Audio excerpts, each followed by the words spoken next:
자, 오늘도 또 하나님의 말씀을 또 신학과 함께 공부하도록 하겠습니다. 제가 재미난 비유 예화 하나 들면서 시작하려고 하는데요. 우리 송리더들도 앞에 계시기 때문에 진성과 가성을 딱 들으면 알지 않습니까? 지금은 진성입니까? 가성입니까? 제가? 진성이죠. 하지만 안녕하세요, 반가워요.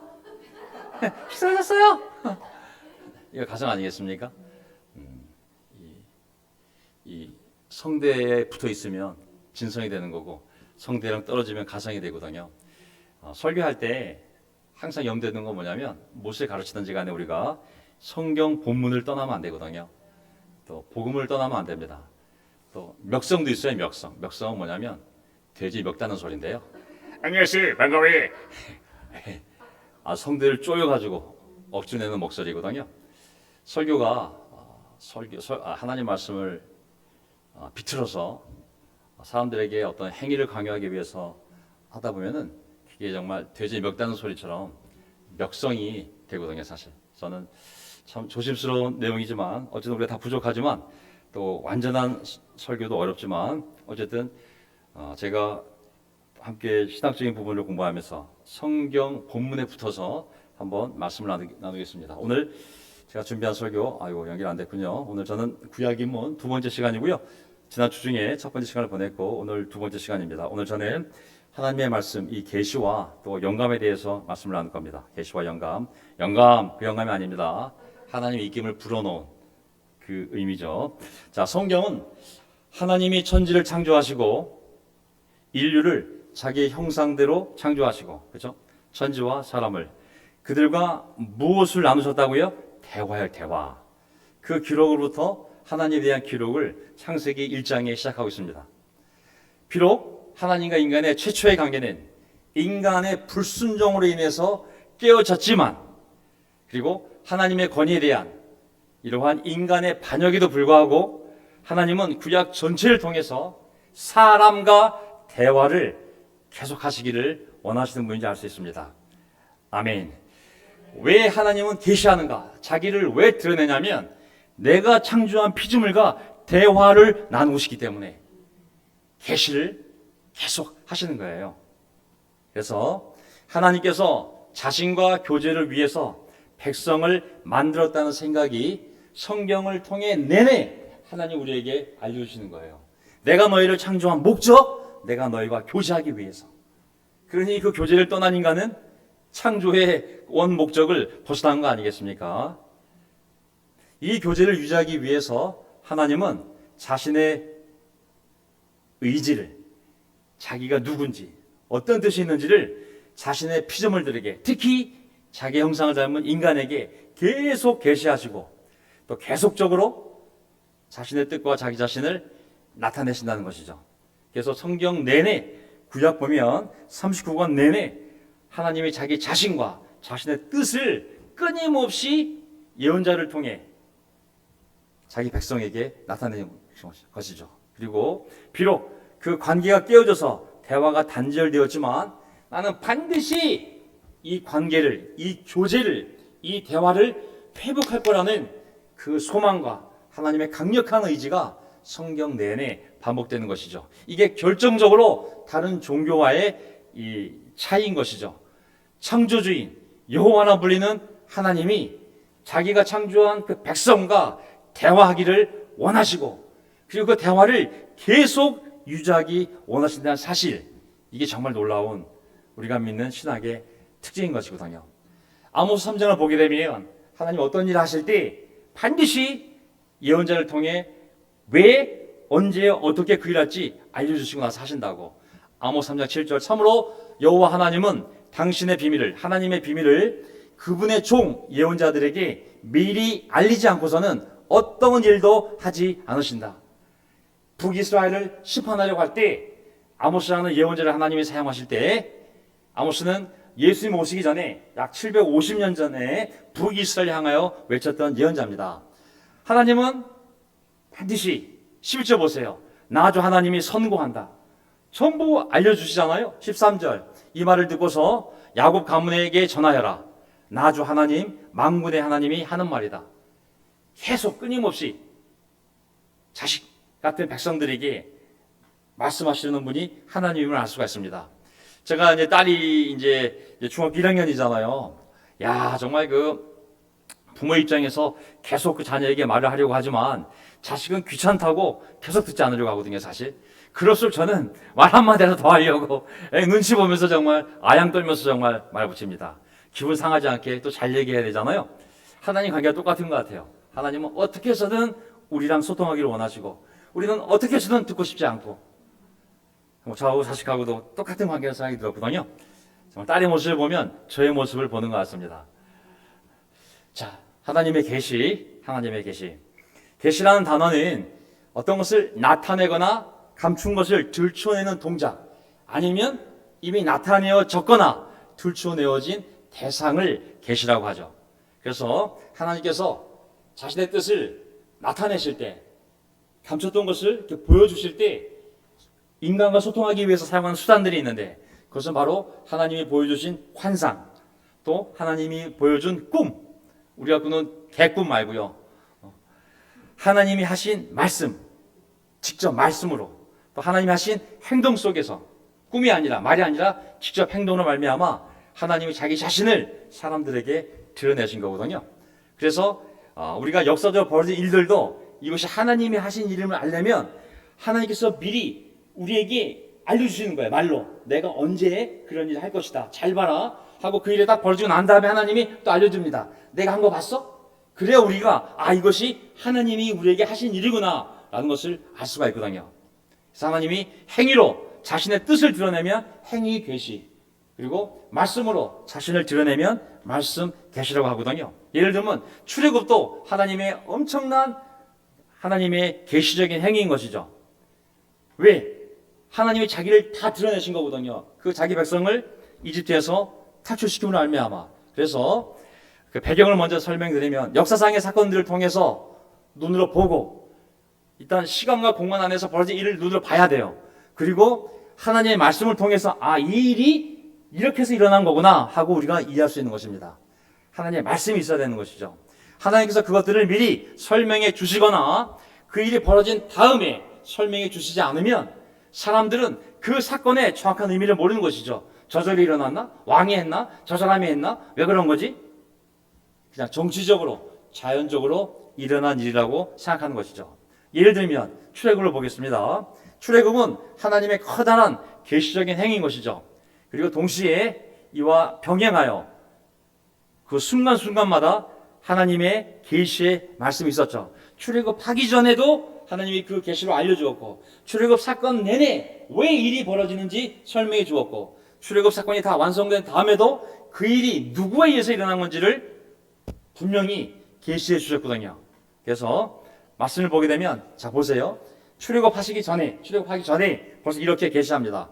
모세가 이제 떨기나무에서 불이 붙었는데 나무가 타지 않으니까 신기해서 보러 가잖아요. 그때 하나님이 모세 부릅니다. 모세야, 모세야.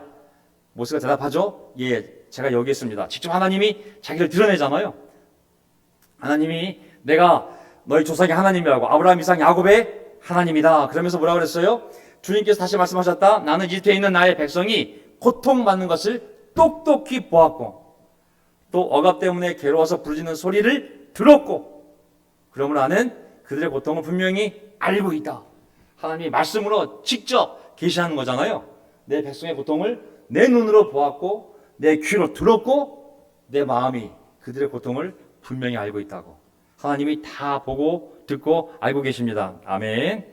그래서 하나님이 또 어떤 걸 계시하냐면 자기의 계획을 알려주는 거예요. 이제 내가 직접 내려가서 이집트 사람이 소나기에서 그들을 구하여 이제 이 땅으로부터 이 애굽 땅으로부터 저 아름답고 넓은 땅 가나안 땅을 얘기하는 거죠. 일곱 가나안 족속이 따라 있는 살고 있는 땅이 그 젖과 꿀이 흐르는 땅으로 데려가려고 한다. 하나님의 자기 계시잖아요. 하나님의 의도를 다 알려주는 거잖아요.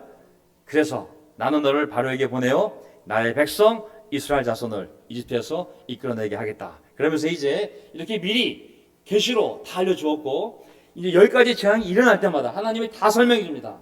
내가 이렇게 하겠다고.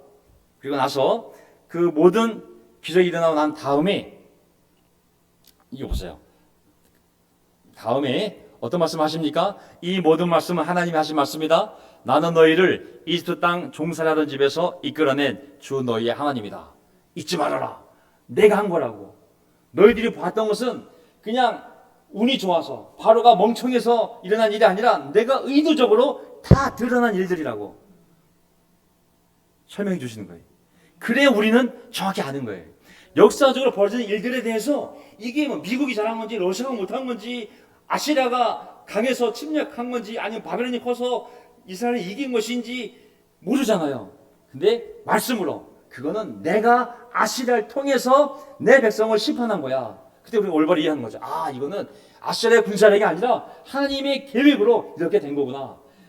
하나님의 백성이 포로로 끌려왔을 때, 야, 바빌론이 엄청 세네. 이스라엘을 먹어버렸어. 그게 아니라 하나님이 일부러 바벨로니아를 몽둥이로 사용해서 내가 내 백성을 포로로 끌려가게 할 거야. 라고 미리 계시해 주셨기 때문에 우리가 그 역사 사건을 올바로 이해할 수 있지 않습니까?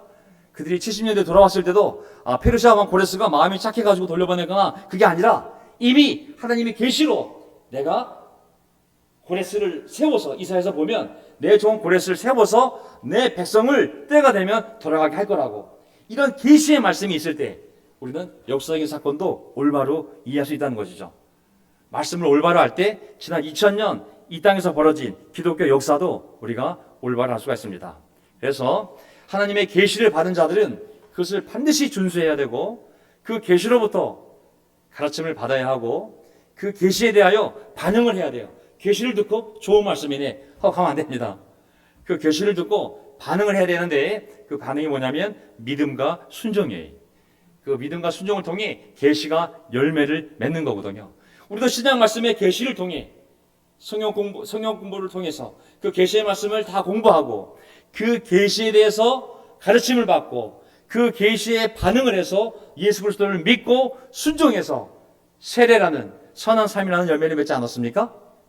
반드시 하나님의 계시는 효과를 일으키려면 그 계시를 보고 들은 자가 깨달은 자가 반드시 믿음과 순종이라는 반응을 해야 한다는 것이죠. 이사야 55장 11절 보게 되면 이처럼 내 입에서 나가는 나의 말도 나에게 헛되이 돌아오지 않고 반드시 내가 뜻하는 말을 이루며 내가 내린 사명을 완수하고 돌아온다고 그랬어요. 하나님의 말은 땅에 떨어지는 것이 아니라 그 말을 듣고 깨닫고 반응한 자들에 의해서 반드시 열매를 맺고 그 사명을 완수한다고 그랬거든요. 우리는 바로 그 계시의 백성이요. 그 계시를 따라 살아가는 믿음과 순종의 사람들을 믿습니다. 아멘. 제가 이제 성경 본문뿐만 아니라 약간 신학적인 설명을 곁들여가면서 하도록 하겠습니다. 왜냐하면 우리 교회 이제 30년이 됐고 우리 신앙이 설교를 수천 번 들었기 때문에 약간 이런 신학적인 설명을 듣는 것도 우리가 말씀을 이해하는데 더 도움이 되기 때문에 그렇습니다. 자, 성경에서 하나님의 계속적인 목표가 뭐겠어요? 인류의 구속이에요, 구속. 구원하는 것. 인류를 구원하는 것이 성경 내내 첫 번부터 마지막까지 분명한 목표는 사람을 구원하는 것입니다. 즉 에덴 동산에서의 타락으로 말미암아 아담과 하와가 파생된 죄악되고 파괴적인 결과를 청산하고 하나님의 원래 창조했던 그 형상 그리고 하나님과의 그런 순수한 관계로 회복시키는 것이 바로 인류의 구속이죠. 그래서 성경의 계시들 하나님의 기적이든 아니면 하나님의 의도했던 모든 사건들 하나님의 모든 예언들은 구속적이라는 거예요. 왜? 그냥 하나님의 과시가 아니라 자기 백성을 온 인류를 자기가 속한 그 가족을 그 사람을 구원하기 위한 행위와 말씀이기 때문에 그 성경에 계시는 주로 구속적임을 알 수가 있습니다. 예수님의 기적도 마찬가지죠. 자, 이사야 55장 보게 되면 너희는 귀를 기울이고 나에게 와서 들으라. 그러면 너희 영혼이 살 것이다. 이스라엘 민족뿐만 아니라 모든 민족이 하는 말이죠. 너희가 죄를 용서함 받고 살려면 반드시 나에게 와서 내 계시를 듣고 그리고 순종할 때 너희 영혼이 살 것이라는 것 아니겠습니까? 그래서 때로는 하나님의 이런 부정적인 심판, 어떤 하나님의 처벌 행위까지도 그 원래의 목적은 그냥 미워서 버려주는 것이 아니라 그들을 회개시켜서 하나님께로 돌아와 구원받게 하기 위한 것이 하나님의 본뜻임을 알 수가 있어요. 성경은 창세기 1장 1절부터 요한계시록 22장 마지막까지 구속이야, 구속. 사람을 어떻게 구원하여 원래 하나님이 원하셨던 그 원래의 인간의 형상으로 돌아가고 하나님이 원하셨던 대화할 수 있는 아버지와 아들로서 아버지와 딸로서의 그러한 순수한 관계로 돌이키기 위한 것이 하나님의 분명한 계시의 목적인 것이죠.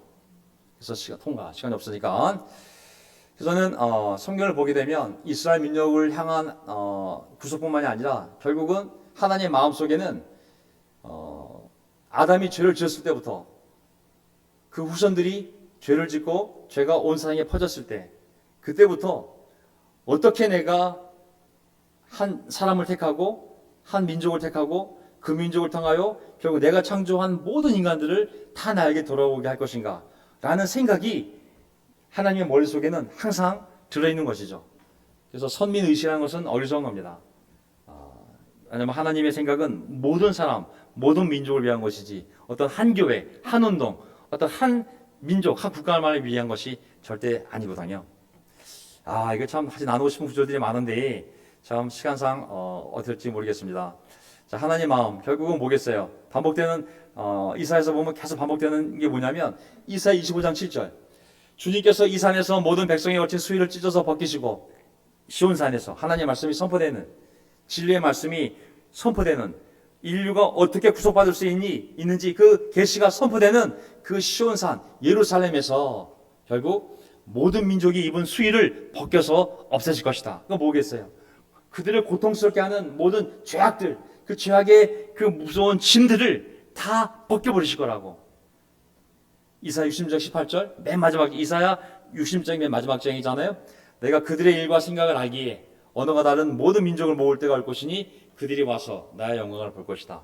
하나님의 모든 계시는 결국 모든 민족을 구원하기 위한 하나님의 뜻을 담고 있음을 알 수가 있습니다. 아멘. 예수님도 땅끝까지 복음을 전파하라고. 내가 세상 끝날까지 함께 할 테니 땅끝까지 가라고. 이게 성경의 정신이잖아요. 그러니까 교회는 계속 내 삶과 교회 공동체는 여기에 맞춰야 돼요. 하나님은 모든 우주의 자원을 인적 자원, 물적 자원 이 모든 것을 결국 모든 민족이 하나님께 올 수 있도록 사용하시는구나. 모든 민족이 입은 수위를 벗겨 없애시기 위해서 모든 것들을 다 거기에 집중하시는구나. 그걸 안다면 우리가 그 파도를 타고 나갈 때 그 운동이 함께 할 때 우리 삶이 가장 베스트하게 빛나는 삶인 줄 믿습니다. 아멘. 그래서 우리는 계시가 필요해요. 왜냐하면 모든 종교들은 사람들이 만든 거잖아요. 로마 신화, 헬라 신화, 그리스 신화들은 다 사람이 자기 머리로 신들을 창조했기 때문에 신화잖아요. 신화. 하지만 그리고 또 이슬람교도 누구예요? 알라와 마호메트 관계가 알라가 마호메트에 계셨다고 하지만 마호메트가 그런 책을 만들고 그 책에서 마호메트를 최고의 예언자로 만들고 그냥 사람의 종교잖아요. 사람의 종교.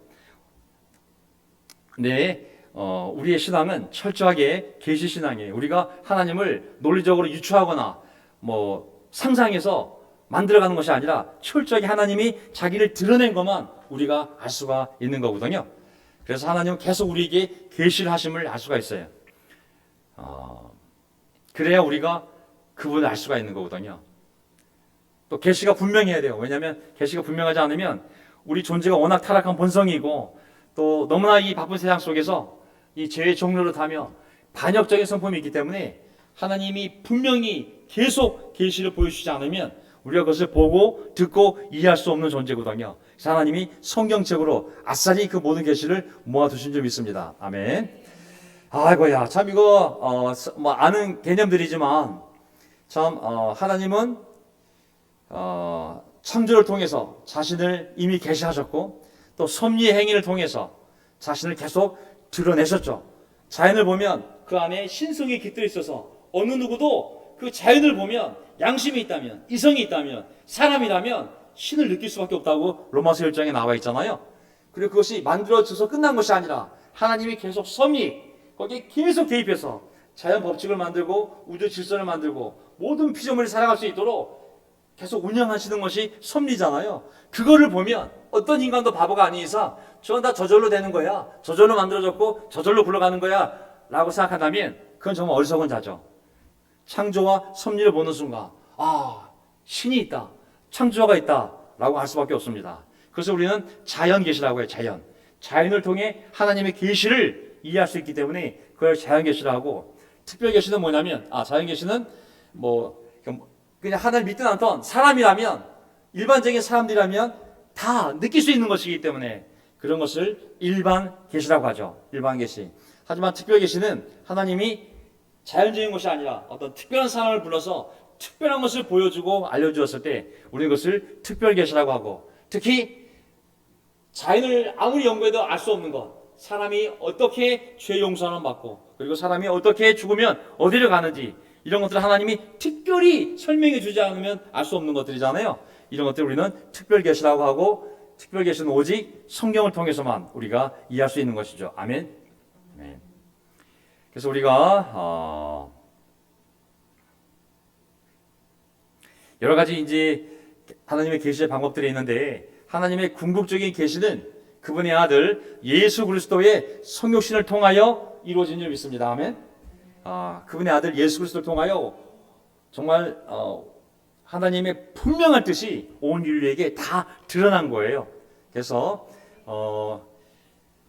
구약이 나타났던 수많은 39국을 통해 나타났던 모든 그런 계시들은 예수 그리스도 하나님의 아들이라는 존재가 이 세상에 딱 계시됨으로 말미암아 그분의 말씀, 그분의 사역, 그분의 삶을 통해서 39권을 통해 드러났던 하나님의 모든 계시들이 전부 설명되어지고 그리고 성취되어졌음을 알 수가 있는 것이죠. 그래서 제가 정리해봤습니다. 하나님의 궁극적인 계시는 그분의 아들 예수 그리스도의 성육신을 통하여 베풀어졌습니다.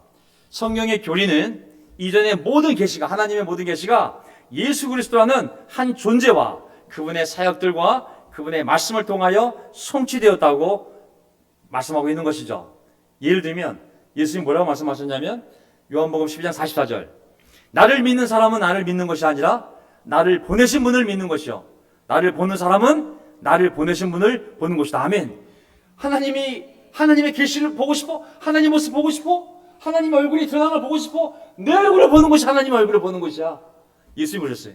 나를 보는 것이 하나님을 보는 것이라고. 완벽한 계시가 바로 예수 그리스도임을 알 수가 있습니다. 그리고 히브리서에서도 분명히 이렇게 말씀하셨어요. 하나님께서 옛날에는 예언자들을 통하여 여러 번에 걸쳐 환상으로, 꿈으로, 사건으로, 여러 가지 방법으로 우리 조상들에게 말씀, 계시하셨으나 이 마지막 날에는 아들을 통하여, 누구를 통하여? 예수 그리스도 하나님의 아들을 통하여 우리에게 계시하셨습니다. 말씀하셨습니다. 이 하나님께서는 이 아들을 만물의 상속자로 세우셨습니다. 그를 통하여 온 세상을 지으신 것입니다. 하나님의 영광을 보고 싶어? 예수님의 모습을 보면 그게 하나님의 영광의 광채라고 그랬어요.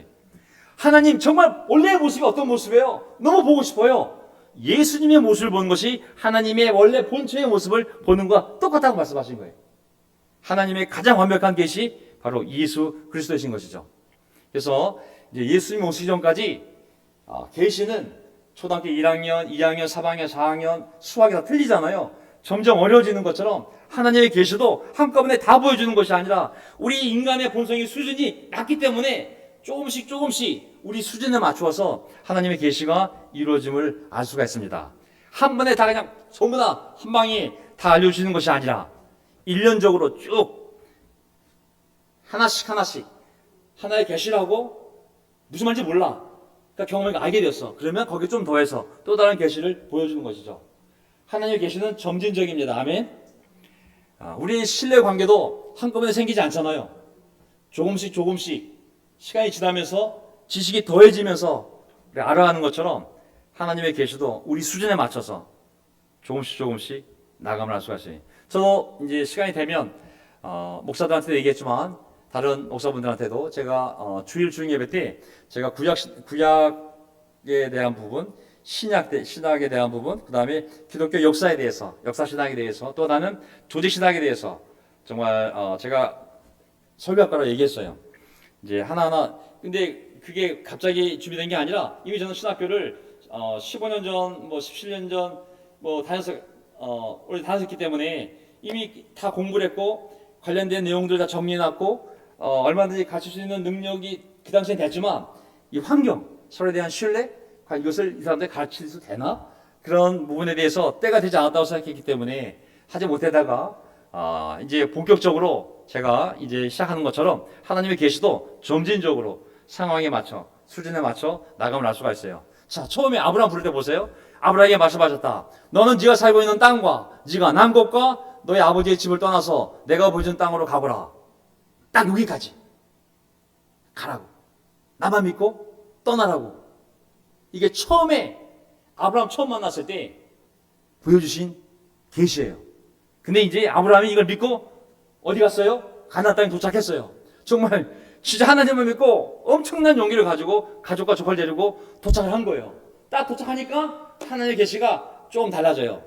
주님께서 아브라함에 나타나서 말씀하셨다. 내가 이 땅을 너의 자손에게 줄게. 내용이 바뀌었죠. 처음에는 떠나라. 네가 모든 민족에게 복이 될 거라고. 별 내용이 없었어요. 근데 도착하고 나니 또 다른 계시가 주어진 거예요. 내가 이 땅을 너에게는 못 줘. 네가 죽고 나면 자손들에게 이 땅을 줄게. 내용이 좀 더 달라졌어요. 그리고 나서 15장을 가게 되면 또 다른 계시가 나와요. 주님께서 아브라함에게 말씀하셨다. 너는 똑똑히 알고 있거라. 너의 자손이 다른 나라에서 나그네 살려 하다가 마침내 종이 되어서 400년 동안 괴로움을 받을 것이다. 그 다음에 너의 자손이 재물을 많이 가지고 나올 것이다. 그들이 이 땅을 차지하게 될 것이다. 또 다른 내용이죠. 너의 자손이 이 땅을 차지하게 될 건데 미안하지만 430년 뒤야. 430년 동안은 너의 후손들이 남의 나라에 가서 종살이 하다가 아주 괴로움 받다가 그리고 430년이 끝난 다음에 그날 밤에 나올 거라고. 근데 빈손으로 나오지 않을 거라고. 많은 재물을 가지고 나올 거고 결국 이 땅에 와서 이 가나안 땅에 살게 될 거라고. 지금 계시가 바뀌고 있어요? 안 바뀌고 있어요? 처음에 아브라함 부르자마자 이 얘기했다면 아브라함이 따랐을까요? 안 따랐을까요? 아니 내 땅도 아니고 내 후손이 430년 동안 고생하다가 430년 뒤에 내 자손이 이걸 감당 못했을까요? 그렇죠? 하지만 아브라함이 하나하나 하나님의 계시에 순종하고 믿고 순종했을 때 열매가 맺히는 걸 보면서 믿음이 더 생긴 거죠. 믿음이 커지니까 하나님은 더 큰 계시를 보여줄 수 있는 거예요. 또 그거를 성취하고 나니까 더 믿음이 커졌어. 더 멀리 더 많은 것을 하나님이 보여줄 수 있는 것이죠. 우리도 마찬가지죠. 세례 받자마자 어떤 사람에게 너 북한 갈 수 있어? 미친 소리죠. 본인도 못 가면서 왜 북한 가냐고 물어보세요. 본인도 교회 나가셨잖아요. 저는 정말 옛날 보면 안타까운 생각이 있어요. 어린애에게 왜 갑자기 100kg짜리 두 쓰냐고 물어보냐고요. 그게 신앙이에요? 신앙은 구원받을 수 있는 신앙은 예수 그리스도의 부활을 믿고 그리고 그분이 하나님이라는 것을 믿는 것이 세례받을 신앙이지. 그 어린 사람들한테 왜 그런 질 수 없는 무거운 짐들을 지우고 결국 본인도 교회를 나갔으면서 너무 안타까운 생각이 들어요. 저는 이렇게 하나님은 사람들의 믿음의 크기를 알기 때문에 수용수도를 알기 때문에 그 사람에 맞춰서 점진적으로 그 나라 수준에 맞춰서 점진적으로 하나님의 계시가 이루어진 것이죠. 그래서 구약 전체를 통해 추적해 볼 때 이 주제는 점점 더 정교화되고 그 범위는 점점 더욱 명확하게 정의되며 마침내는 미래의 영광의 날에 대한 모든 예언들의 중심주가 되는 거예요. 성경 전체의 계시가 구속적인데 그 구속이라는 주제가 이제 아브라함을 불러서 아브라함에게 민족을 약속하고 땅을 약속하고 율법을 약속하고 한 나라를 약속하고 그리고 그 나라를 통하여 하나님의 나라가 세워지면 이제 언젠가 그 나라의 후손 가운데 하나님의 아들이 그 후손 가운데 와서 이제 온 인류에게 그 구속의 방법, 구원받는 방법을 알려주고 그리고 언젠가는 영광스러운 한날 구속받은 모든 사람들이 천국에서 다 같이 만나는 미래의 영광의 날에 대한 그 날로 모든 주제들이 다 모여지게 되는 것이죠. 그래서 이 개념은 양적인 차이뿐만 아니라 질적인 차이도 있게 되는 것이죠. 예수님이 오신 이유는 율법과 선지자를 폐하러 온 것이 아니라 완성시키러 왔다고 분명히 말씀하시지 않습니까? 그래서 하나씩 하나씩 하나님이 성취하고, 그래서 새로운 것을 주어서 옛 것을 쓸데없는 것으로 만드는 것이 아니라 낡은 것으로 만드는 것이죠. 낡은 것으로. 보세요. 내가 율법이나 예언자들의 말을, 그랬던 계시를 폐하러 온 줄로 생각하지 말아라. 없애러 온 것이 아니라 완성하러 왔다. 아멘. 우리의 이런 모든 과정이 완성해 가는 관계가 되기를 바랍니다. 아멘. 그냥 막 자르고 없애고 무너뜨리고 이것이 아니라 그 모든 것들도 하나님의 역사 속에서 하나님이 이루어온 과정이기 때문에 그것에 더해서 완성시켜가는 것이 필요한 것이죠. 내가 진짜로 너에게 말한다. 천지가 없어지기 전에는 율법은 1.1획도 없어지지 않고 다 이루어질 것이다. 없애는 것이 아니라 새로움을 더하는 것이죠. 그래서 옛 것을 그냥 낡은 것으로 만드는 것이지 피하는 것이 아니라고. 하나님의 계시의 특징인 것이죠.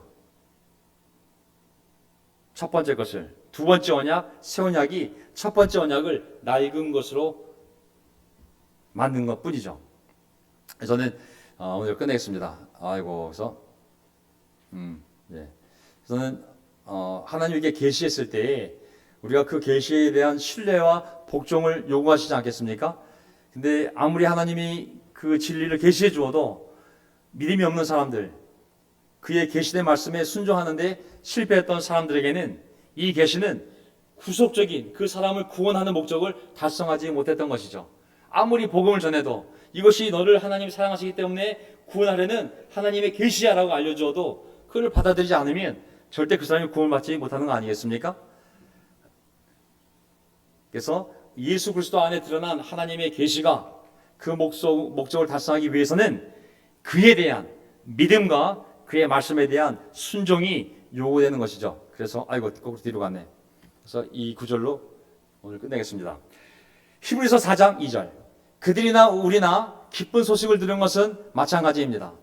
그런데 들은 그 말씀이 그들에게는 아무런 유익이 되지 못하였습니다. 하나님이 어떤 계시를 모세를 통해서 또 지금 이 시대에 예수를 통해서 알려주어도 그 계시가 그들에게 아무런 유익이 되지 못한 것은 그들이 그 말씀을, 그 계시를 듣고서도 그것을 믿음과 결합시키지 않았기 때문입니다. 아멘. 두 번째는 뭐겠어요?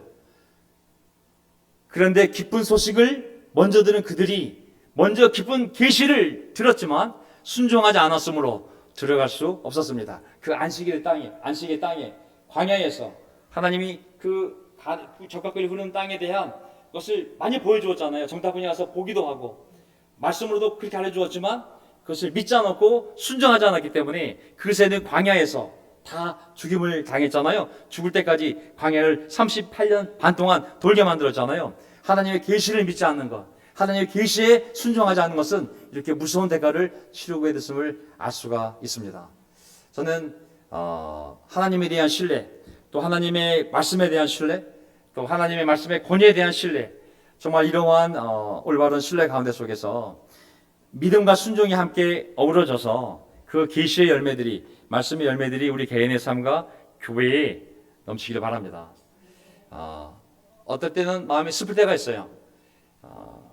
제가 영크리스찬 때 또 돌아온 삶을 뒤돌아보면 모든 것을 그 뒤에 있는 하나님을 믿고 그것 때문이 아니라 보이는 현상이나 그 사람 때문이 아니라 그 뒤에 있는 하나님이 하시는 일이라 믿고 어떤 사람의 설교를 들을 때 어떤 목사나 장로든 하나님이 세운 어떤 그러한 직분자의 설교를 들을 때 저는 저 개인적으로는 정말 그에 대한 존중이 있었죠.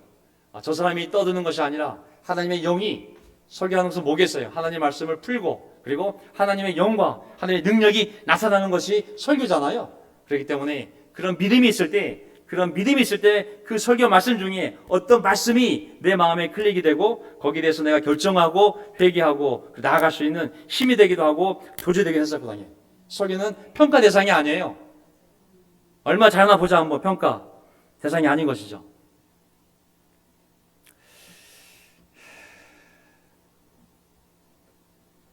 한 구절만 더 마치겠습니다. 하지만 설교가 아니라 그 모든 계시를 다 문자화할 수는 없잖아요. 하나님께서 특별히 수많은 일들이 있었지만 다음 세대를 위해서, 미래 세대를 위해서 그들에게 모범이 될 수 있도록 계시 중의 일부를 문자화한 결과가 바로 성경인 것이죠. 성경이 하나님에 대한 모든 걸 기록한 것이 절대 아닙니다. 예를 들면 예수님이 얼마나 많은 일을 하셨어요. 요한복음 20장 30절, 예수께서는 제자들 앞에서 이 책에 기록되지 않은 많은 표징, 기적, 자신이 하나님이라는 것을 드러내기 위한, 하나님의 신성을 드러내기 위한 기적을 표징이라고 하거든요. 엄청나게 많이 했다고. 이 책에 기록되지 않은, 그런데 여기에 이것이나마 기록한 목적, 이거 얼마 안 되지만 이 조그만 책에 그나마 그 기적들을 기록한 목적은 뭐겠어요? 여러분들이 그걸 믿어서 구속, 하나님의 구원을 받기 위한 것이라고.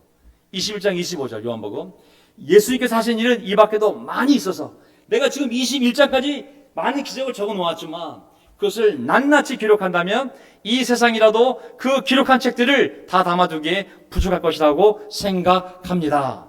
그게 얼마나 많은 일을 예수님이 하신 거겠어요? 얼마나 많은 계시가 예수님을 통해서 이 세상에 드러났겠냐고요. 하지만 그 중에 일부분만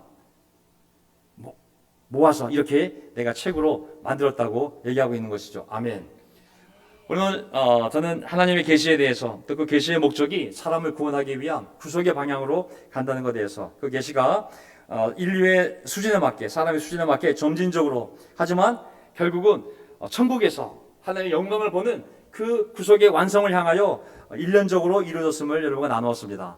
그리고 우리가 믿음이 있다면 그 계시에 반응을 하고 그것이 말씀으로 우리에게 선포되었을 때, 그것을 기록되어진 말씀을 통하여 우리가 그것을 믿음으로 결합시켰을 때, 순종을 결합시켰을 때 그 계시는 반드시 열매를 맺는다는 사실을 기억하면서 오늘 이 말씀이, 이 성경 말씀이 하나님의 살아있는 계심을 기억하면서 마지막 기도하고, 오늘 마지막 찬송곡 오군요. 마지막 기도하고 마치도록 하겠습니다. 아멘. 하나님 아버지 감사합니다. 제가 죄 가운데 있었을 때 하나님의 계시가 무엇인지를 몰랐습니다. 하나님의 책이 집에 있었지만 그것은 하나님의 살아있는 계시가 아니라 누군가 선물로 주었던 먼지 쌓인 그런 죽은 문자들이었습니다. 성령님께서 저의 마음을 조명하여 주시고 제 마음을 움직여 주셔서 그것이 살아있는 하나님의 말씀이요, 하나님의 계시요, 그리고 하나님의 계시의 결정이었던 예수 그리스도를 제 마음으로 이해하고 받아들였을 때 제 삶이 완전히 새로운 인생이 되었습니다. 하나님의 그 놀라운 계시에 우리의 양심이 반응하였을 때 하나님의 엄청난 빛이, 엄청난 에너지가, 엄청난 변화가 저의 삶 안에, 저의 관계 안에 들어왔습니다. 하나님, 오늘도 주님께서는 우리에게 그 말씀을 통하여 계시하여 주신 줄 믿습니다. 우리가 어떻게 살아야 될지, 또 어떤 위로를 받기를 원하시는지, 어떤 도전을 받기 원하시는지 날마다 눈을 열어 말씀을 열었을 때 그 계시의 말씀을 통하여 우리에게 날마다 계시하여 주신 줄 믿습니다. 하나님, 그 말씀뿐만 아니라 형제자매들의 관계 속에서도 하나님 우리에게 하시고 싶은 말씀들을 때로는 우리가 깨닫지 못했을 때 그들을 통해서도 우리에게 말씀하신 줄 믿습니다. 하나님 세운 모든 이런 성경적인 질서들을 통하여 하나님 또한 우리에게 말씀하신 줄 믿습니다. 사람의 말과 하나님의 말씀을 잘 분별하여 우리가 하나님의 계시를 따라갈 때 하나님 반드시 그 계시의 열매를 우리 삶에 풍성히 맺게 하셔서 하나님이 살아계신 분이요, 우리의 아픔을 듣고 보고 마음으로 알고 계신 분이요, 우리가 어디로 가야 될지 우리를 날마다 인도하시는 분이시요, 우리가 오직 하나님 말씀을 따라갈 때 반드시 승리와 성공을 이끄시는 하나님임을 우리가 알게 도와주시옵소서. 오늘 그 귀한 계시의 말씀을 성경으로 기록하여 오늘 이 시간 저희로 하여금 읽고 이 말씀을 가르칠 수 있는 이 놀라운 영광스러운 날 주시는 하나님께 감사드리며 우리의 주님이신 예수 그리스도의 이름으로 기도합나이다. 아멘. 이것으로 모든 예배를 마치도록 하겠습니다. 아멘. 네.